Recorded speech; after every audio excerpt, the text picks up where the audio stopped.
Pinagdiriwang ng Philippine Public Safety College ang kanilang ika-30 anibersaryo kasabay ng paglulunsad ng Bagong Pilipinas Campaign.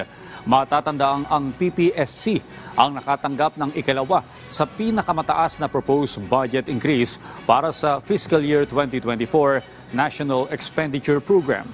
Ayon sa PPSC, gagamitin nilang itong budget para sa clothing allowance ng 200 cadets ng Philippine Public Safety Academy, pag-fill out ng bakanteng posisyon ng mga guro, pagpapatibay ng Information and Communications Technology o ICT, pagtatayo ng mga silid-aralan at dormitories at pagbili ng mga sasakyan para sa mga cadets, trainees at iba pang panauhin.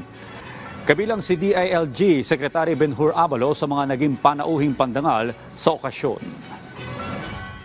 Malaking bagay, alam mo, you talk about yung pag-excellency service, kamukha kunyari, mga bumbero natin, sa jail management natin, at tapos pati mga pulis, tumutulong sila.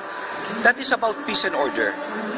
Mararamdaman ng ating mga kababayan yan dahil kung isang lugar matahimik, mapayapa, di ba, talagang mag-improve ang ekonomiya.